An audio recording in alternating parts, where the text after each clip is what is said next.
Irreverent, entertaining, cool. You're listening to LA Talk Radio.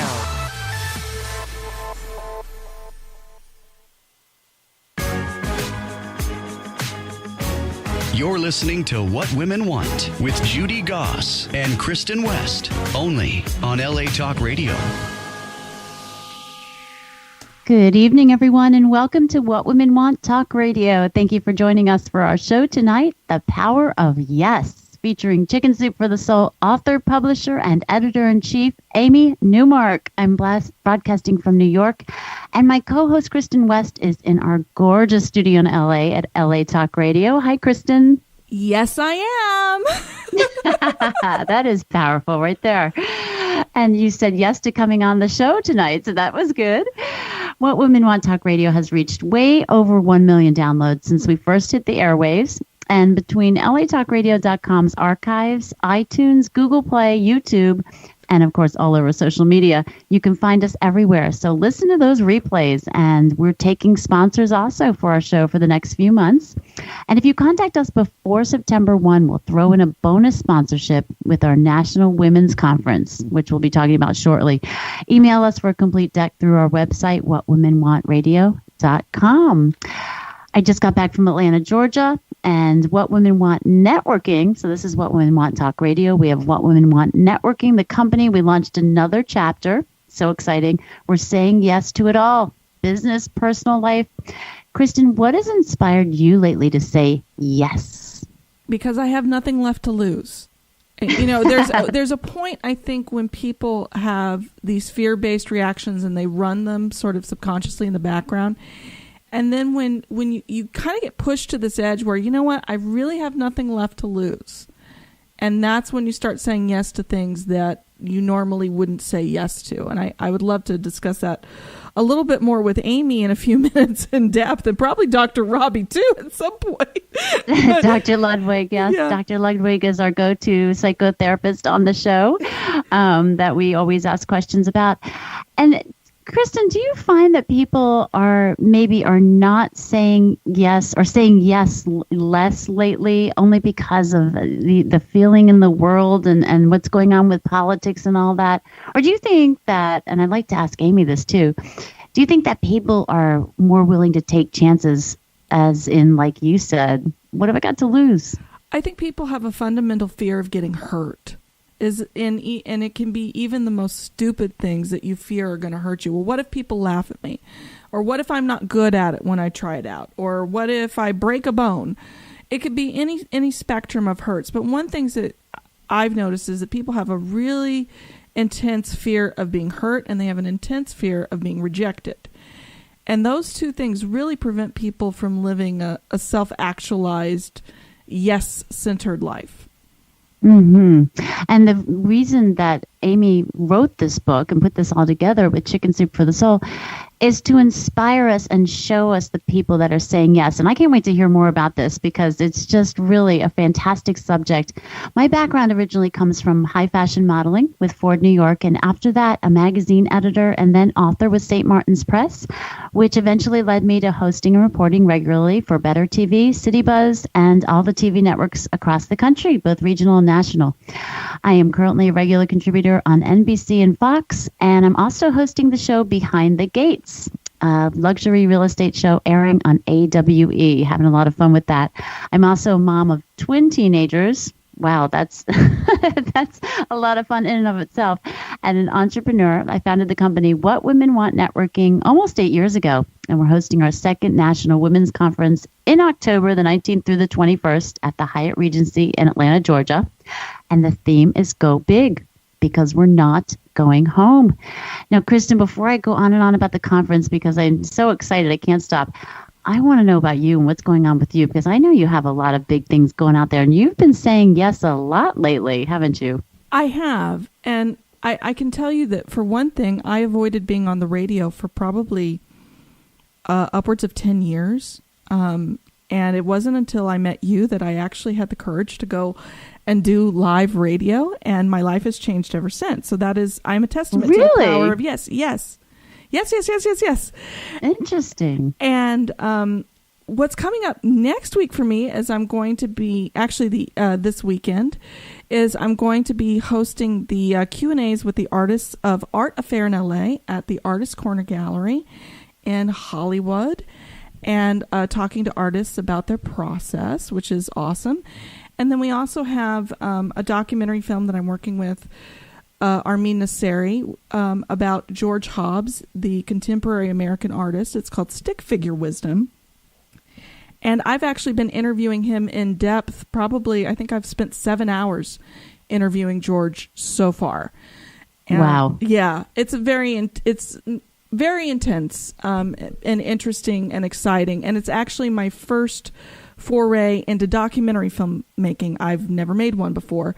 And so, and neither has Armin. So he and I said yes to the opportunity to make a documentary film about George Hobbs, who's a really intriguing contemporary American artist with a very strong political and social consciousness. And I'm really excited to do that, and not just show his work, which is amazing and wonderful, but it really has, gotten me out of my comfort zone just because I dared to try. And I'm so excited that we're having this conversation tonight with Amy, as I am too. And then that sounds amazing. Now tell me about Stick Figure Wisdom. That sounds like going back to the basics. Pretty much.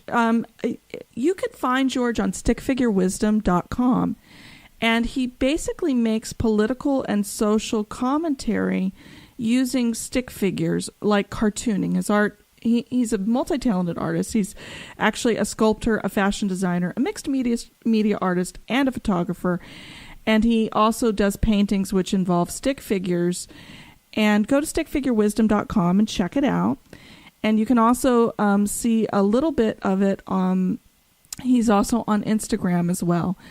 And he just makes these very bold statements using just the very simplest communication. It's almost deceptively simple.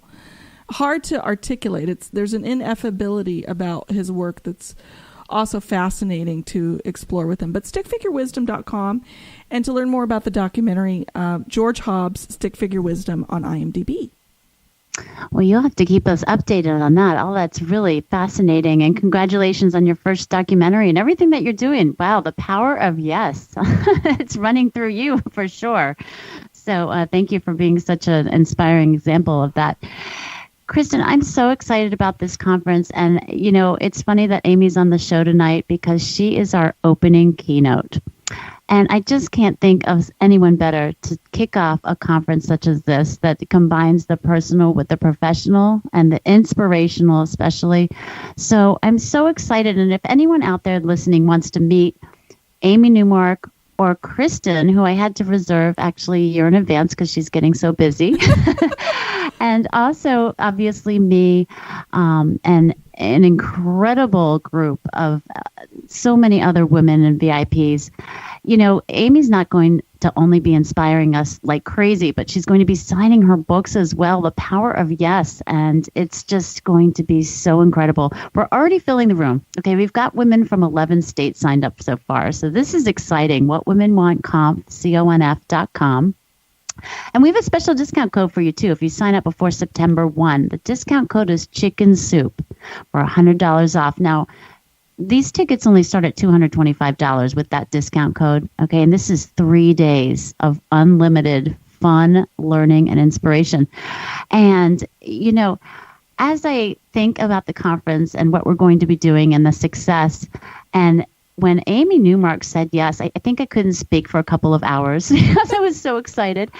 And we have our closing keynote who's rounding out the circle with the personal combination with professional development, and it's Cecilia Lenk.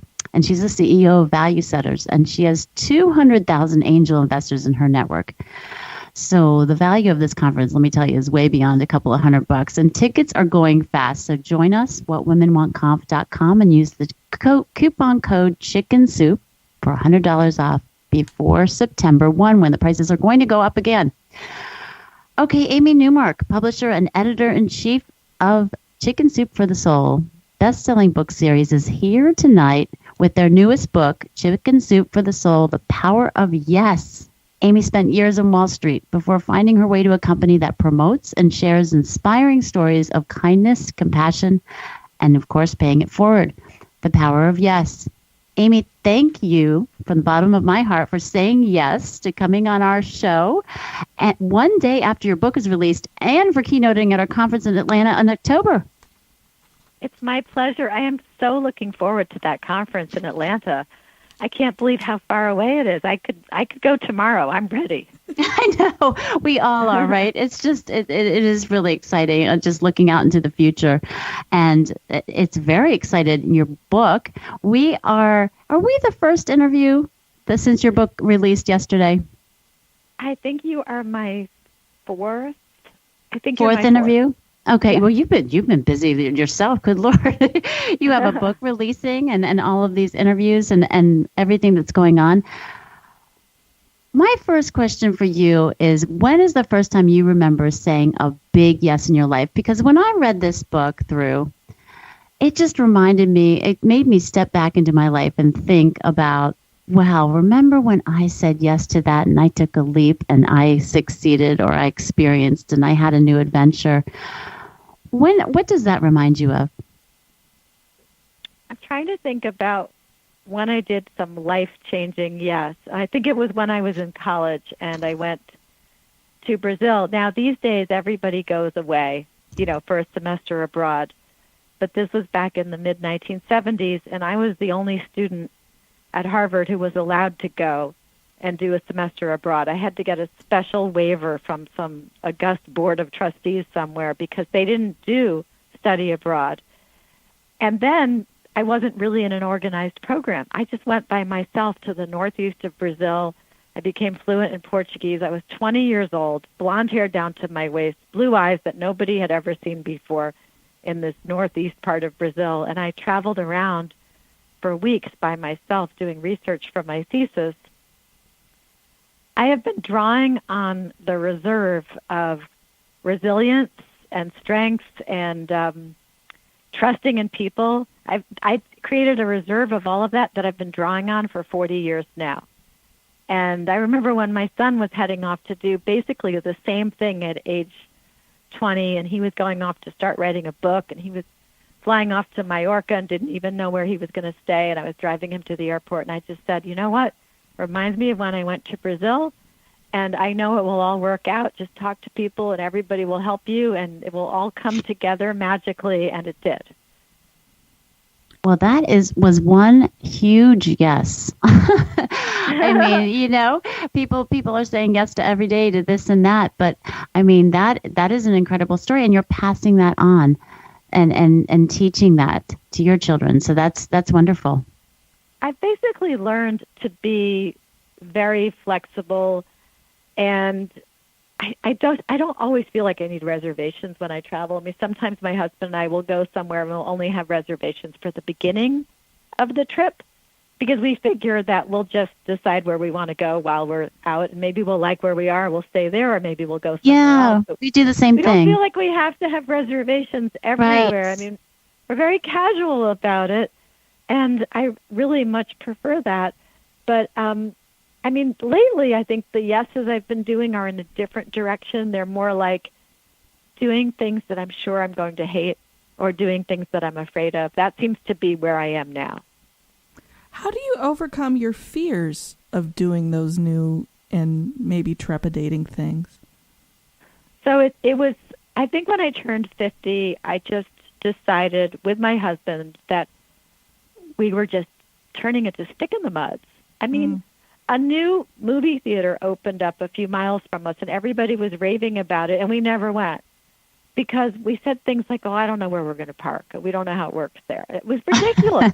No more Brazil for you? Yeah, it was so crazy. So we just said, you know what, we're going to start doing everything. So now we are always saying yes to new things, and it can be something minor. Like we go shopping at grocery stores all over the place, wherever we are, because we realized by going to the same grocery store over and over again, you're in a rut. You don't see new things. You know where everything is. So we force ourselves to go to different grocery stores where we have to figure out where things are and where we're exposed to foods that we haven't seen before, and then we make ourselves buy something we've never tried before, and then we try it, and sometimes we like it. And so we're even, little things like that are great ways to nudge yourself out of that rut that you're in and start the process of learning how to say yes again. Well, I love that you identified that you were in that rut, because a lot of us don't see the forest through the trees. Yeah, I know. And sometimes you just have to have some kind of epiphany. And I think for me, it was probably turning 50. I mean, that's like a milestone for a lot of people that causes them to change their behavior. And in our book, Chicken Soup for the Soul, The Power of Yes, we have people who changed their behavior when they turned 40 or 50 or 60 and made a resolution to try new things. I mean, I started the book with a story from a woman named Vicky Francis, and she was turning 50, and she decided she was going to do something new every single day for 365 days.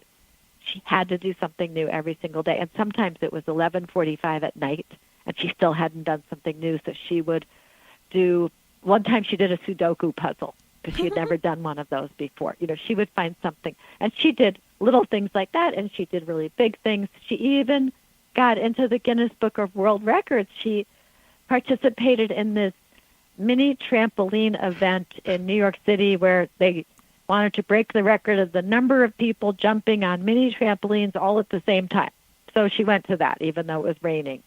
And we actually put a book trailer up on our website for Chicken Soup for the Soul, The Power of Yes, and there's a little snippet of a video of them all jumping on their trampolines.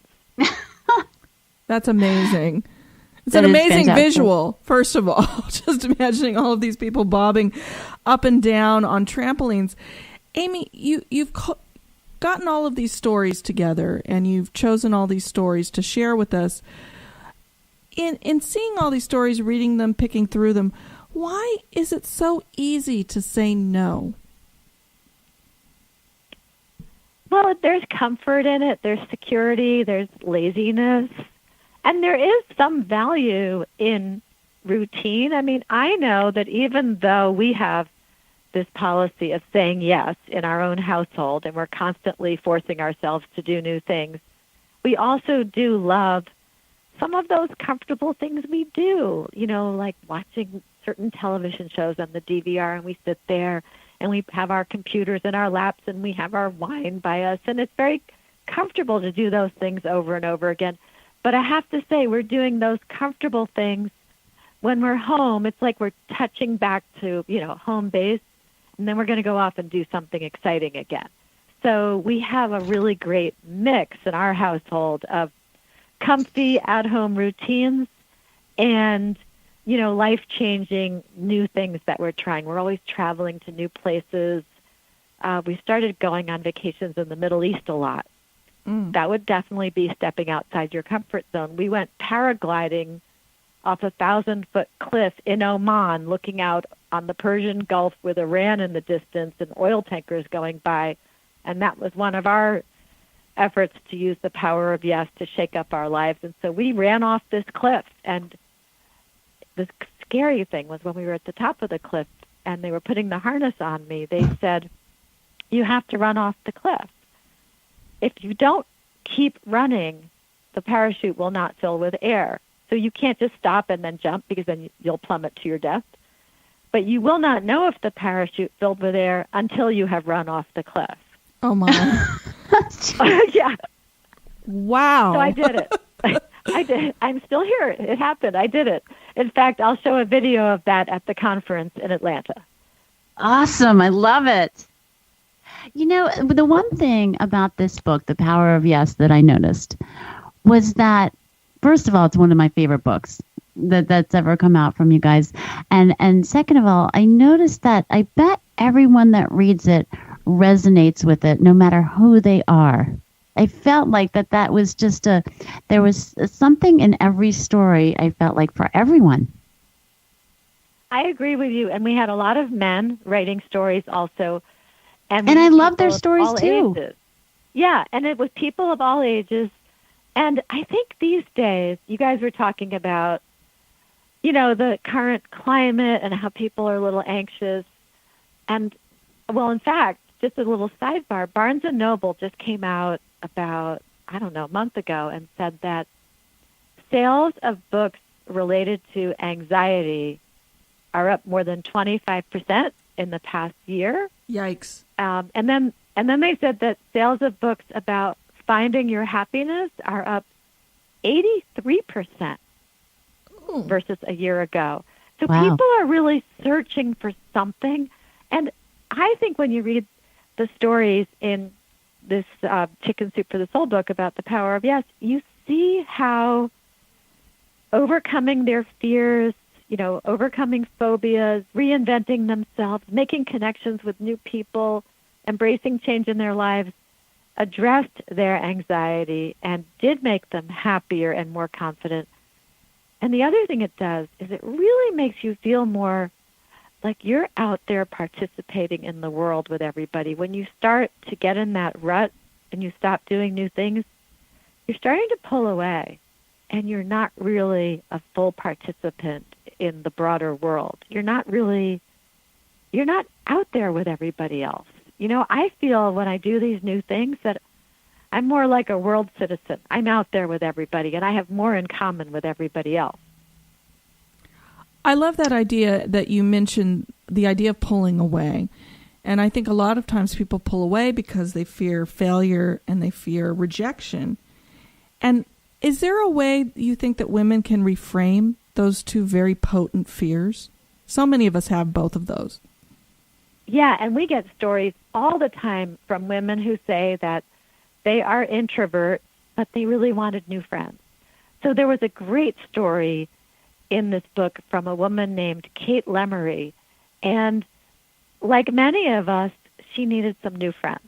And in her case, she really needed them because she had moved and she was living in a new community and she and her husband didn't know anybody. She had 3 little kids. The oldest one was in kindergarten.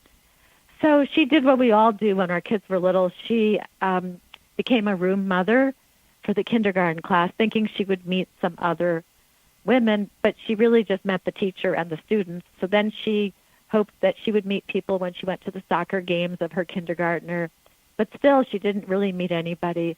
So she was telling one of her old friends about it. Her friend said, you should have a party. And Kate said, how am I going to have a party? I don't know anybody. And her friend said, just have a party, invite whoever you can think of. So Kate had a bunch of emails from the mothers she had met at school. She had the emails of the soccer moms. She got up her courage with her husband's encouragement.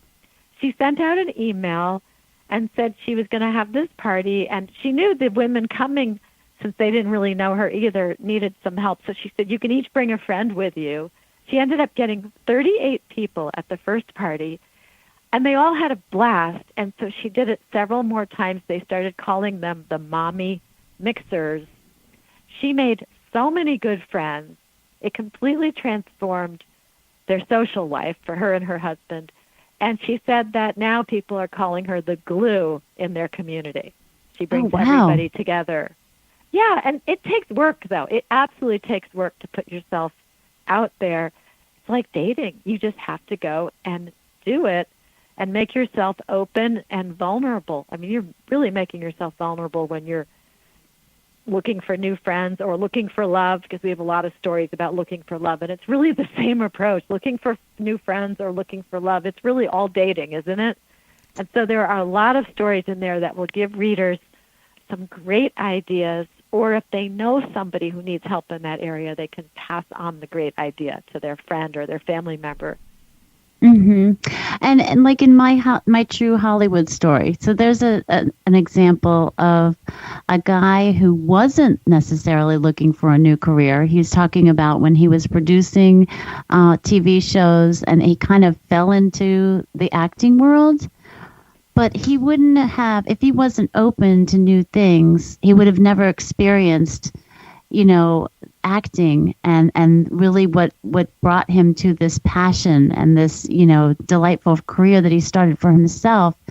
So it's almost like the power of yes is so multifaceted, right? It's about saying yes, but it's also staying open, and trying new things, like you said. And, I feel like it just has so many different levels, and we can translate it in so many different ways. Well, that's true. So that guy, John Davis Walker, he started out in the Merchant Marines, and then he somehow fell into helping out as a producer on television shows. And then, he was walking down the street one day. He lives in Hollywood, and he was walking to the grocery store, and he passed by the Grauman Theater, and somebody was shooting a little, low-budget independent film. And they said to him, I guess it was somebody he knew, and they said, would you sit on the sidewalk and pretend to be a homeless man? He said, okay. So he did it, and then he kind of had fun. And then, do you know where he got his original acting jobs? He told me this when I recorded him for our podcast.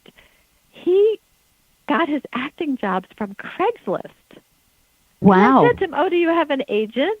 He said, no, I go on Craigslist. He finds all these acting jobs on Craigslist. Once he did his homeless man thing and he started to like being in front of the camera, he started finding all these postings to go on these different court TV shows. And I'm really naive, I guess. I didn't realize that a lot of them are not real. I mean, I knew, obviously, but I guess I saw like Judge Judy or somebody. Maybe those are real. But he was going on ones where he and a buddy would just write up the story, and one would be the plaintiff and one would be the defendant, and they'd go on one of these shows.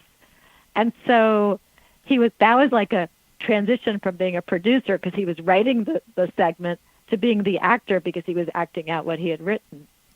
So I asked him, how much do you work now? With basically getting your work off Craigslist. He said, I work 200 days a year. And he said he gets 90 to 95% of his jobs off Craigslist. He does not. And he's been in all these major films that you've heard of, major television shows, music videos, commercials. He's a regular working actor. I guess as a man you can do that, right, Kristen? I mean, we could get into the gender politics of the film industry, but I don't think that's the best use of Amy's time. but yeah, I mean, it's amazing. There's a saying, it's not what you know, but who knows you. And he obviously he networked. He said yes, and it started opening doors, and doors open more doors. And it's just because he had the time. He was in the right place at the right moment and really did a good homeless guy. And then he was bold and intrepid about it. So follow up, right? Yeah. And but he just fell into it so easily. But we have other stories from people who worked really hard to reinvent themselves, where we had this one guy, his name is Doug Sletton, and he was a teacher, and he had a wife and 3 kids and a wonderful, secure job as a teacher, and he was coaching sports besides. But he'd always wanted to be a lawyer. And he loved lawyer television shows and lawyer movies. And he was in his late 20s, and he finally said to his father, you're going to think this is crazy, but I really want to be a lawyer, but I'd have to spend a year, taking the LSATs and applying to law school, and then 3 years actually in law school. So it would take me 4 years, and I'd be in my 30s by the time I finished all of this. And his father, who was normally very conservative, said to him, well, how old would you be in 4 years if you didn't become a lawyer? And he said, I guess I'd be the same age, but I wouldn't be a lawyer. And his father said, so go for it. So his wife agreed, and Doug left his secure job, and they moved into a tiny little dwelling. They sold their house, and they went through hardship. They moved the kids to a new school. I mean, everybody's life was upended. But he became a lawyer, and he practiced law for 25 years, and he was always so grateful to his wife and his kids for going through with that big upheaval for him. So that was a guy who was just reinventing himself because he really wanted to pursue his passion. And we have a lot of people who used the power of yes to do that. One thing that impresses me, Amy, with you is you sound so personally invested in all of these stories. So, and I know I've asked you this before, but I wonder every time I read, your books and your stories of people, how do you pick them? How do you narrow them down? It must be impossible. Oh my gosh, it is. You know how college admissions counselors always say they feel so terrible, and they'll take 2,000 kids for the freshman class at their college, and then they say, really, we could have thrown those out and taken the next 2,000 kids, and we would have had just as good a class. And sometimes I feel that way about our books, and I feel terrible when I don't take stories, from people I know, childhood friends, my own daughter, But I am really looking for variety in these books, and we're always looking for new talent, new people who will be really excited about being published by us, and we'll go out and do book signings and, promote the books themselves.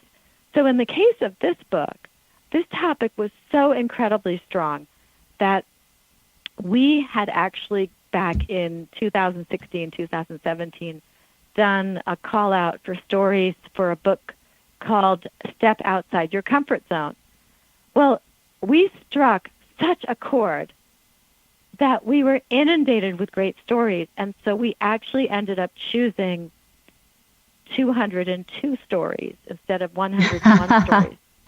So we put the first class of freshmen, the first 101 stories went out last year in Chicken Soup for the Soul, Step Outside Your Comfort Zone. And the next batch, equally good, we put in Chicken Soup for the Soul, The Power of Yes. But it is hard because we get 5,000 or 6,000 stories submitted for each book, and we read every single story, and then we narrow it down. I just finished reading the stories that were submitted for a book we have coming out on November 6th. It's called Chicken Soup for the Soul, The Best Advice I Ever Heard. And so we had many thousands of stories submitted for that, I think something like 6,000. And I was given 445 stories to read by our editors. So I just spent several days reading those, and I was just shaping the chapters today, actually, before I started talking to you guys. I was sitting on a conference table and making piles of stories and trying to figure out the chapters, because I do always let the stories tell me what the chapters should be instead of having any preconceived notions. That's amazing. Amy, I have heard this, I guess, maxim, for lack of a better word, that something is either a hell no or it's a hell yes, and that anything in between is kind of mediocrity and you shouldn't really engage with it. How strong do you think our yeses need to be? I guess I don't really agree with that there's hell no's and hell yeses, because I feel like you can have some very tiny, weak yeses that are still very important. Like the parachute thing, you life. probably said kind of a tiny yes to that, maybe. Well, so the paragliding was like a huge yes and scary and everything, but I could never have gotten to that point if I hadn't started off with going to the different grocery store or trying avocados again, even though I thought I hated them. I mean, I thought I hated avocados for years, and then I said, you know what? I'm saying yes to things. I'm going to try avocados again, and now I really like them. And so I think you got to start with the small yeses if you're going to get yourself back into this habit of saying yes, and then you build and you build and you build until you get to those really big ones like paragliding off a cliff. That's interesting, and I think, in context what you talked about, I think I agree with you, is sometimes you really have to kind of take baby steps consistently towards opening up your world a little bit. And I think one thing that people struggle with is change, and especially when it's thrust upon us instead of coming from us. And, Totally. And the easiest thing to do is to do what we know and stick with what we know and try and maintain stability. How do we get past that urge to say no and limit ourselves when, there's big changes happening? Did you find any of that in your stories that you put together? Oh, yeah. We have a whole chapter about embracing change, and we all hate change, right? Everybody's first reaction to change is they don't like it. I mean, even you go to a restaurant that you always go to, and they change the menu, and you say, why'd you change the menu? Like whatever it is, you don't like change. People don't like change. And I really think that you just have to talk to yourself, give yourself a good talking to, and say, let's have a more positive attitude towards change. People made this change for a reason, and maybe there was a good reason behind it. So before you just reject it because it's new and different, why don't you just think about it for a moment and decide? I remember when Twitter went from 140 characters to 280 characters. I thought, that's terrible. I know how to do 140 characters. I'm a writer. I have an advantage. You know, I was so excited. Okay, so I didn't want the change. I'm like, now everything's going to be longer and people won't be efficient in the way that they tweet. And now I love the 280 characters because you could get a lot more done. It's great. But I think we all reject change. And so it can be something tiny. Like we have a story in the book from this woman who was a writer, and she had this writing desk that she had used for years, but it was tiny. It was so small that when she needed to look at papers and books and reference materials, she had to lay them out on the floor around her chair and then just keep bending over to grab them. And then she and her husband moved into a larger home, and so she got a whole room in their new home. You know, so she had a whole room in this tiny little desk. So her husband said, let's buy you a big desk. You can put all your papers on the desk now instead of on the floor. And she resisted for such a long time because she had always done it the other way, and she was used to her little desk. And then finally she realized that she was resisting the bigger desk / change because it meant possibly bigger writing opportunities, a bigger career, bigger expectations of her, and she was afraid. And so she got the new desk, and she actually did embrace this bigger writing opportunity, and she started entering more challenging writing contests and taking on bigger projects, etc. But we all resist change. I just feel like you have to consciously say to yourself, I'm going to make a resolution. I'm going to do one new thing a week, or I'm going to say yes to the next 10 things that are proposed to me. Whatever you have to do to talk yourself into it, I think you just have to say to yourself, and maybe pull in, you know, your romantic partner or your daughter or your friend, somebody to be an accountability partner. Say to them, make me say yes, make me do new things. And then you just start doing it. After a while, you get used to it. It becomes a habit. I'll give you an example. I am really scared of sailboats when they tip sideways. I know real sailors love that because they can go faster, they get wind. I'm terrified the moment it tips sideways. And I just said yes to going out on Puget Sound in 3 weeks in a sailboat, and I know it's going to tip, and I'm going to just live through it because I've always said no, and I made myself say yes because that's my new policy. Well, you can't write a book, The Power of Yes, and say no all the time. Yeah, I have to say yes all the time. I'm kind of stuck now. You have to be the example, exactly.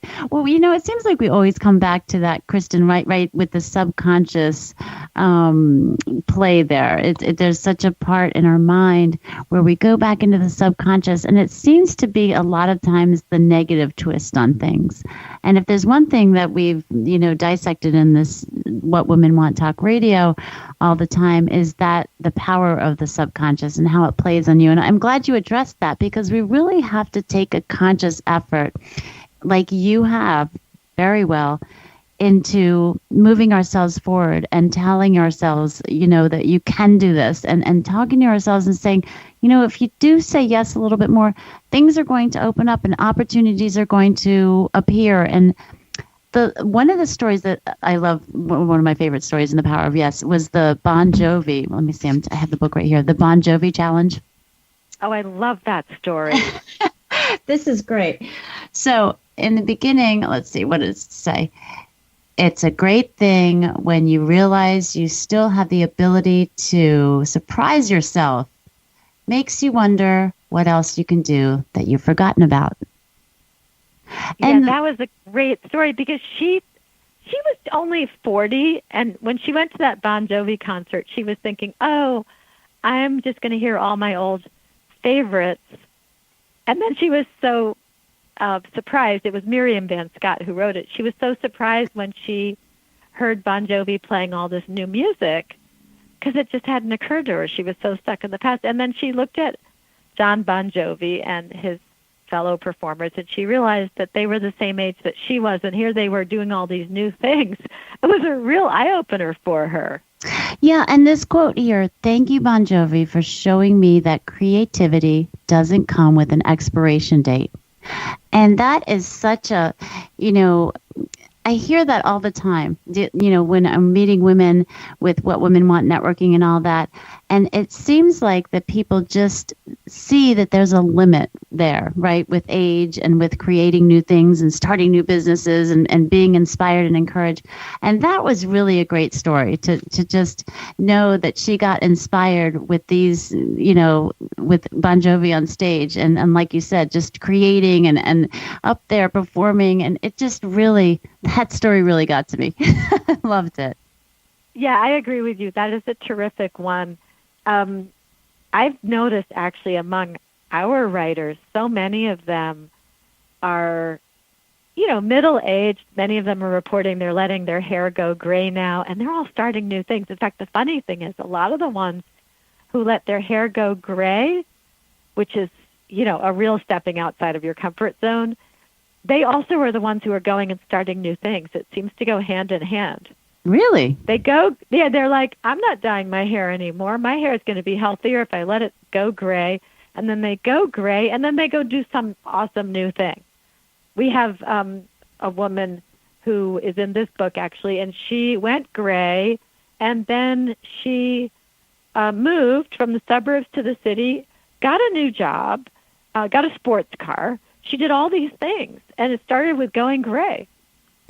Maybe there's something about truthfulness there. Everybody deserves to feel good, and people dye their hair for various reasons. But hair going gray is a marker in society. You know that people of a certain age tend to have gray hair, for better or worse.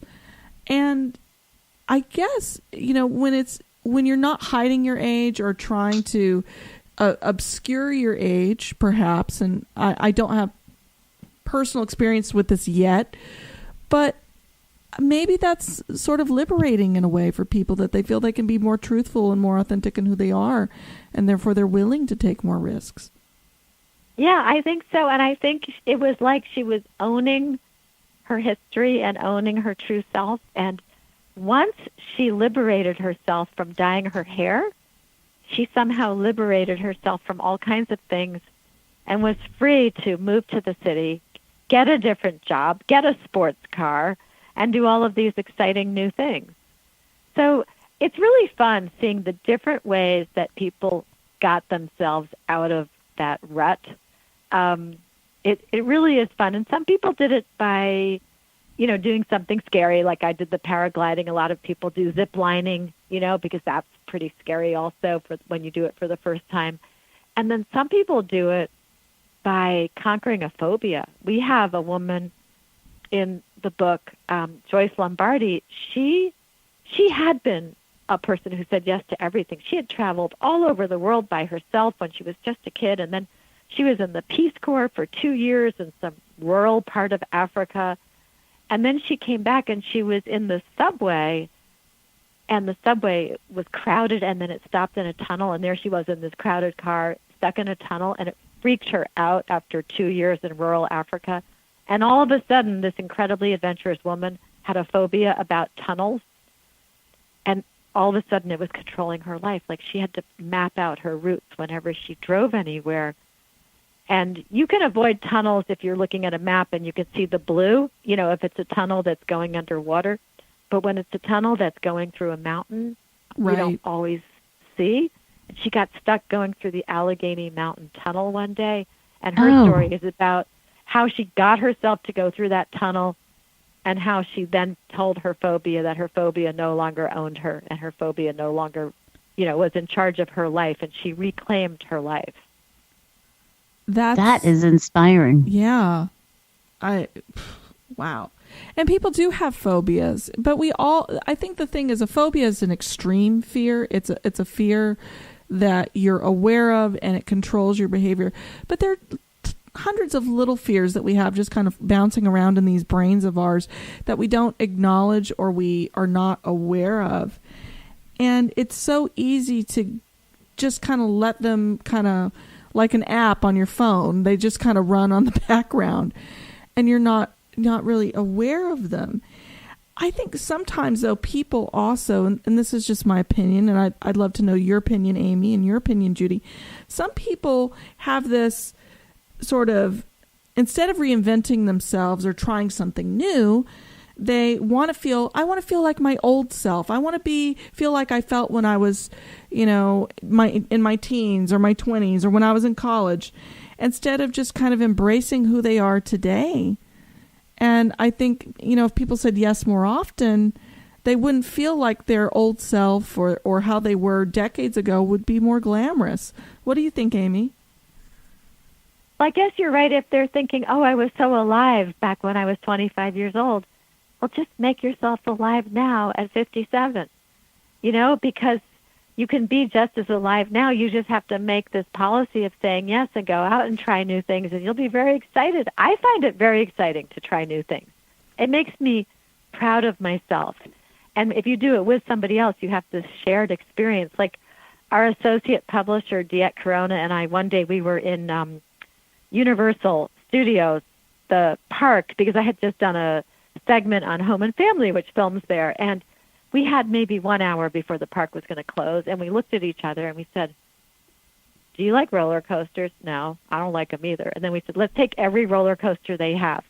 So we just decided we were going to run. And so we ran to the singles line of each roller coaster so that we could, get through quickly instead of waiting in the long line. In 1 hour, we went on every single roller coaster, every single scary ride at Universal Studios, screaming, closing our eyes, terrified. But we were so proud of ourselves and so happy when we did it. And I think we both felt younger and definitely more part of the world. And I'm still really proud. And we did this a year ago. And, life is kind of like a roller coaster ride, too. You don't know what your ups and your downs and your twists and your turns are going to be. Do you, Judy? Yeah, and going back to your question there about, looking back in your life and kind of maybe wanting a little bit of that back when you were younger, I kind of went through that the past year or two.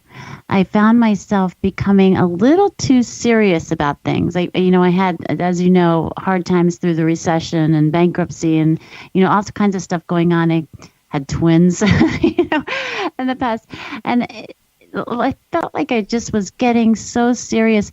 And looking back for me and doing little things that I used to do that I still enjoy, like playing 80s music really loud with the windows down. I just posted something on like that on Instagram, and it kind of freaked everybody out. Like, oh my gosh, that's you? And I felt like, wow, yeah, that is me. I still like to have fun like that, and I'm still doing stuff like that I did used to. So I find myself pushing and pulling a little bit tug of war with your question that, yes, we should be experiencing new things and opening ourselves out. But for me, every once in a while, doing silly things like that I used to do when I was, a teenager or in my 20s makes me feel alive again. So I like to embrace that. Don't you think you're saying yes, though? If you're like playing the music loud in your car and people are looking at you, to me, you're saying yes to having fun and not caring if people look at you funny. Right, and just being who I am, because they look at me funny whether I do that or not, so I might as well do it and have fun. Yeah, no, it's true. And there I am saying yes again. And you guys have this podcast. I mean, that's really something new and different, where you were embracing a new form of media, and you have to go and get the guests, and you're doing this big conference. I think the two of you are saying yes a lot and doing things that would terrify a lot of people.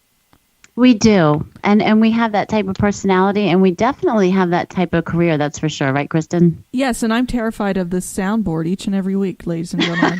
It scares the crap out of me most of the time. When you take a picture and post that thing on Instagram, I'm terrified myself just looking at it. Yep.